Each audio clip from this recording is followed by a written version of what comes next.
Hi guys, we just repositioned into Carlisle. So now we're on Long Hanover Street here, and I'll quickly show you the courthouse. Again, let me find the map. Gotta find the map. So, there's the commander of the Union. Army's here. So I'll have to place 1863, that we're talking about the shelling here.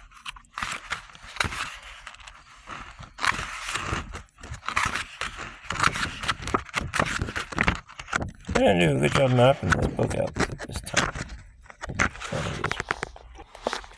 So, this is actually a best you can get. This is basically what it would look like on the square of Carlisle right now during the shelling.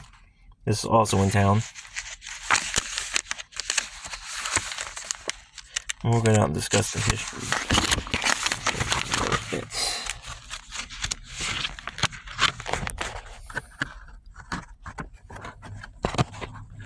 Just had to get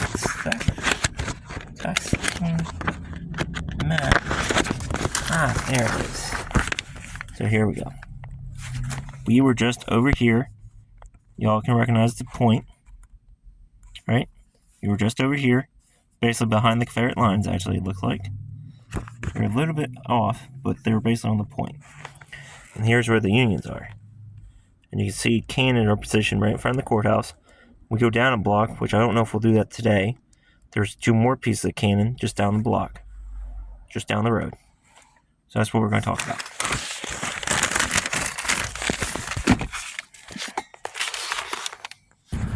So like I said, we're in Carlisle. So we're basically staying where the Union Army would have been positioned. They've been positioned all the way down this road, right along it, getting fired at from the Confederates just that direction on the other side of town. So the Yankees. Oh, and I have to show you a picture of the only Union soldier that perished during the shelling of Carlisle. There actually are hit marks on the courthouse to this day. So the Yankees, so the Union officer has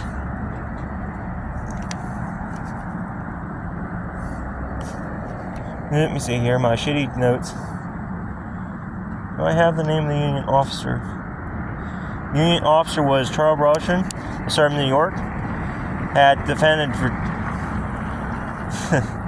had defensive line. The only death was Private Charles Closig. He had his leg blown off from a Confederate shell. He was then taken to Jeb Rum's in town, where his leg was successfully amputated, performed by Dr. Duro and Kifford. He passed away on July 27th from his injuries. Either A, infection, or just from the simple injury of his leg. So, here's the courthouse of Cumberland County. And in fact, though, there are marks on the courthouse to this day of the Confederacy shelling. Because you got to think, the Union's right here in town, right? They're staying right along Hanover Street. They have a piece of cannonry right there in the corner of this courthouse pointing up York Street, where we just came from, firing back. And if you look on the courthouse, right there, July 1st, 1863 is a hit. Right there's a cannon shell from the Confederacy. Is there any more on this? So we're building. Erected 1763, burned March 24th, 1849. Rebuilt 1845, 86. Contained the earlier Apache Parents Library, number 8. I don't see no more shell hits on the courthouse. They could have carried them up or fixed them. It would be on the front side. I don't see nothing else on the courthouse. So this is the Cumberland County Courthouse. We do have placards here. In fact, though, they have the shelling of Carlisle right here. Just showed you that picture. So, June 27th, 1863, dusty column of 15,000 rebels by General Richard Arrow marched up the road from Shipsburg into Carlisle. Foraging for supplies, they campaigned here until Tuesday, June 30th. The day deported, that day headed towards Mount Holly Springs. Other than the ample provisions they had taken, they left the community unscathed. The next day, July 1st, the townspeople cheered the arrival of Major General William Smith's 4th Regiment of Federal Militiamen, but their joy was short-lived. Late that afternoon, Major General Jeb Stuart and 30,500 rebel cavalrymen appeared at the intersection of York and Turner Road. The rebels unlimbered their artillery, demanded the surrender of the town, and threatened to burn it. General Smith refused. The artillerymen let fly, and townspeople and militiamen lay scattered for shelter. Over the next few hours, shells struck the columns, the courthouse, blew holes in the Presbyterian and Episcopal Church, damaged numerous other properties, and wounded a few unlikely souls near the square, including 12 militiamen. After setting fire to U.S. Army's Carlisle barracks, troops disappeared to the south, ordered to Gettysburg. The threat had ended, although most of the damage done by the royal shells was long ago repaired. Scars can still be seen here on the facade of the old courthouse. You can still see where pillars were capped and bricks were broken by flying shrapnel. That's pretty cool. That is pretty cool. Little placard right there for you. So let's go see what this one is. So you can see, this is the courthouse. Let me go, we'll read this one.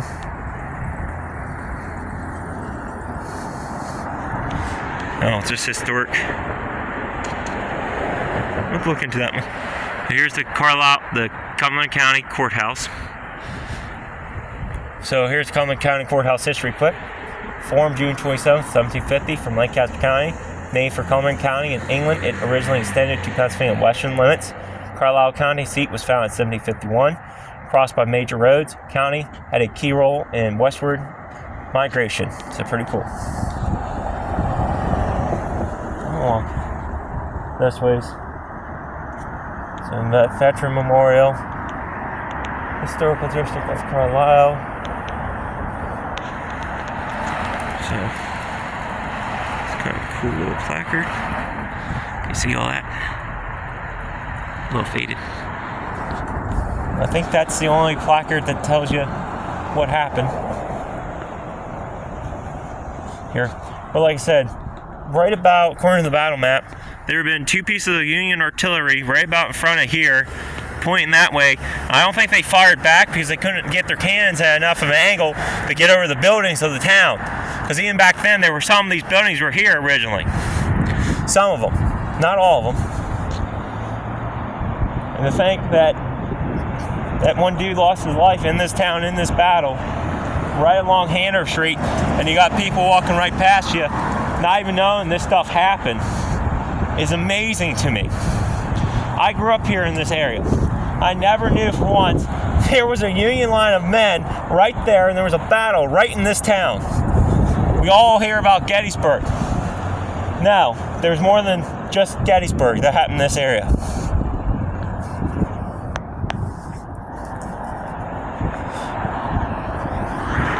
I'm going to get the back side of the courthouse.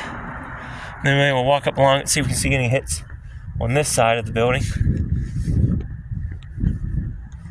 Then we'll get back in the truck because it's a little chilly out. Actually, I wonder if that's the church they used as a field hospital. I don't know. So many little placards and stuff.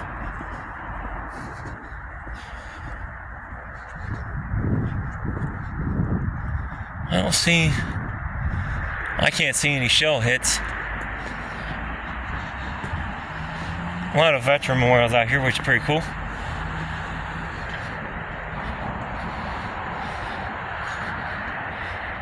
Wow. Pretty cool stuff out here. That's really cool.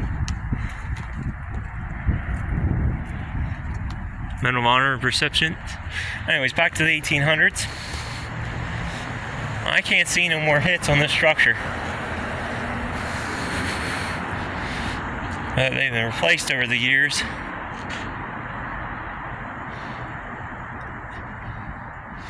I don't see.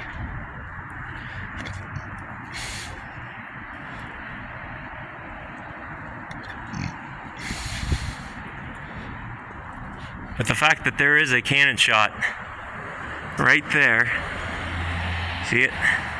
You step back here, you can really see the damage to it. This pillar took a shell too. You can see that really well, and they marked it for you. Pieces are right there in front of you. Well, I don't see no more hits on the courthouse. There's other buildings and towns with damage to them as well. Like I said, we'll someday probably have to do a video on some of these other buildings, but for now, that's pretty much it. So, like I said, I don't see no more shell hits. I'll quickly show you a picture of the only men who died in the battle here once we get back in the truck. And why not keep packing you more history? Since we are at this first part, there's more placards. Retreat Inn. 1753, Benjamin and Franklin stayed at inn on this site while he, Richard Peters, and Issue Norris traded with Indians, Hamilton and Knox, members of Washington Cabinet lodged here in 1794. Pretty cool. Okay, guys, here's the guy who had his leg blown off by a shell. Sadly, he passed away, but he's the only victim of the shelling. And again, great book. So until next time, stay curious, stay adventurous.